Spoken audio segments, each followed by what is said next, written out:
Good Erev Shabbos, a good Erev Shabbos. So this week is Parshas Ekev. If you pay attention to the Parsha of the last 2 weeks, they're very intense. They're very emotional. They're very powerful. Very beautiful. It's Moshe Rabbeinu talking to us in a very real way. He's talking to us our language. He's talking to the behemoth. He's not giving any Torah, he's not doing, he's just going. He's like, listen, Chaver, this is what you're dealing with. He's giving us a bird's eye view of something that we are so mashukah in. I'm so involved in myself, for better or worse, that I can't see anything. I can't see myself. I'm completely blindsided. Because sof, I'm in a behemoth. I'm in a behemoth world. So, last week, first of all, he tells us about Chanan. He gives us the thing of Chanan, Chanina, of asking and being able to receive for no good reason. That's number one. Number two, there was another very powerful lesson that Moshe showed us is, here he is, he served Hashem, Moshe Avdi, V'amine b'Hashem v'Moshe Avdi. It was completely, the Eibshter stamped, he had no bechira, says the Mefarshim, he had no bechira. The Eibshter gave him a promise that the Yidden are always going to believe in you, V'amine b'Hashem v'Moshe Avdi. So that's it, he was in. But yet here he is, he comes and he asks for something so personal, something that he worked, he built. This is what he worked for. That was his mission. If he had any type of humane consciousness where he was aware of anything, because all he was in Torah, right? He was talking to Creator, he was talking to Eibishter, he was completely out. But if there's any physical desire that he was able to identify with in Welt, it was to go into Eretz Yisrael. Like a child, he wanted to go in there. And Eibishter says, no, stop, don't ask me anymore, enough. And the lesson that he gave us from that is that sof, there's something bigger, there's something that we don't understand. There's something that I can't, there's something higher than my pay grade. I don't see the whole picture. And the only way to see what that could possibly be is by surrendering. The only way for me to go in from Behemoth to Adam, to become a man, to finally become a man, what is a man? It means that you have Rechavas Hadas. You're not a Behemoth anymore. You're not following blindly. I'm going to get a no. I'm going to get an orchaz. There's going to be a restriction. And the only way to see that is by surrendering and not going into how come, how could you. Here he is. He turns around and he goes. He continues with his job. One of the other, first of all, we have to understand he's talking to us. He's talking to our consciousness, talking to our behemoth. He's also telling us that he's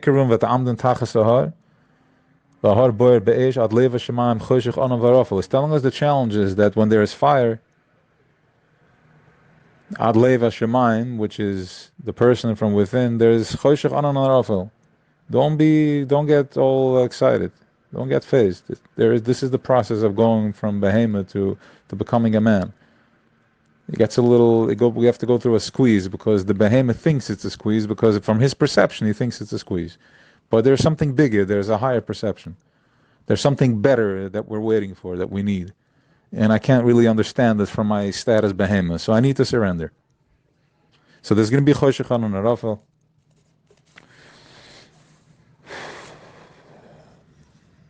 Okay, Avartem Sham, Vikashtem Misham. This is all still last week. But the most important point that gets me is right? He says, Shemartem Asisem, Ki Chachmaschem. The Torah is our Chachma, V'naschem, our understanding, La'enei Ho'amim, to the eyes of the other nations. And we already know the eyes of the other nations are my midas, my restrictions. Those are the ones that are fighting me. Nikmas Dama V'decha Hashafich. David Melch says, Nikmas Dama V'decha Hashafich, that you should have nakama for the blood that was spilled, Dama V'decha. So what are we talking about over here? To avenge the blood from the behemoth, from our nefesh Bahamas, from all the blood that we're spilled, of all the pain that we have. But if we do that, if we become present and we stop chasing false idols and we stop chasing around, get confused, is this is Am Chacham V'Novim. Now this week is Parshas Eikev, but it's still Moshe Rabbeinu is continuing with talking to us and giving us direction. He's giving us signs and signals and symbols and snapping his fingers to how we should maneuver around over here. He's telling us where we can get stuck. He's not playing games anymore. He's coming straight in my face. He's telling me the way it is. Right? I'm not going to play anymore because we're running out of time. So this week is Eikev, and Eikev is the bottom. It's completely the opposite of the top. It's completely the opposite of Am Chacham V'Novim, of what we're talking about over here. Eikev is the bottom of the Eikev of the foot. Eikev Tishmon, Basisim. If you're going to listen to the mishpatim, because right now we're talking about a mishpat is a gezetz, it's a chok, right? Ushamartem, in other words, we're talking to Eikev over here. We're talking to Eikev. We're talking to the bottom of my foot, the lowest level consciousness. There is no das over here. I want to first finish the pasuk. And as Targum goes over here, Dikan lavahusach. Zakayamu havachazda. He's going to. First of all, bris is a handshake. It's a kodesh bris, like we shook hands and we drew. It's chasmet. It's engraved. It's chakike. By Eibishter, when he chasmes something, it's with down here, it's with blood, and up there it's chukik. It's angikit. That's the way it is. Everything runs from that place going forward. This is it. So we have a bris, we have a handshake of Creator, that thing that we're so much that every day, everything I need in my day and during my day, all my desires are from that thing, if I know it or not. We all have different ways of seeing it, but it's that thing that gives me my money, gives me my success, and gives me my wisdom, and everything that I love and I don't is from that thing. And He has a handshake with this nation, us. And He's going to give that Dikam Lavahusach to His loved ones. He's going to hold this promise to His loved ones. Now, let's open this for a second. In Mitzrayim, it says Havan Eschak Malay. In Pasha Shmoyes, when Paroi wanted to start enslaving us, he said Havan Eschak Malay. Let's think, let's get smart. What gave them the koyach to have Havan Eschak Malay? Mitamal Paroi has the koyach to be Machakim. Where is this coming from, this das? Right? Ashelo Yodes Yosef, same place, das, which is Yisoid, it's Kavim Tzoi, das. And so where Metamal comes Havan Eschak Malay? The only reason he had Havan Eschak Malay had the koyach to have the thinking power was because we were there. We were incubating in that space.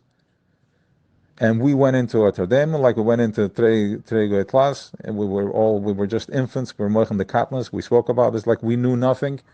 We didn't understand. All we knew is like carrying bricks, and I was fine. There's no problem there. I didn't even know I'm missing something. That's how suppressed we were. That's how he was yonik, Havan Eschakman. But once we went out, Mekira Basel, he was able to pull us out. Remember, we were like this consciousness is trapped. We would have been slaves forever, but he opened split the sea, pulled us out. Now we have das. Paro is not the boss anymore, because we also have das. He's still in the Oirev. He's always harassing me, but not the way he used to. I'm not carrying bricks anymore. So now, we're talking about Kabbalah soil over here. Again, Targum, Disa Kablin, I can't see it. All right, Disa Kablin, which is again, it's Kabbalah soil. If you're going to have Kabbalah soil, now when you are dealing with the lowest level of consciousness, I don't need to apply das to that, because Choshech has no das anymore. He can't think. He's just a plain, dumb Choshech behemoth that is spinning me, causing me pain and causing me confusion. There's no ifs and buts. He has no clue what's flying. Because he has no das. Because we split the sea. We left Mitzrayim already. That ship has sailed. The only das he gets is when I'm giving it life, when I'm applying myself to it. That's the only time he can get das.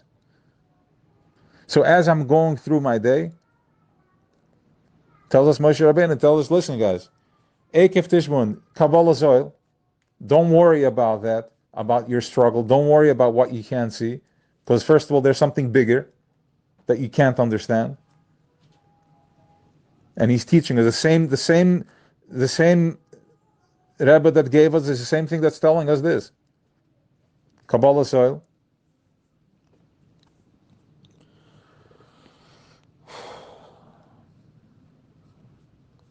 Yeah. And the second thing is,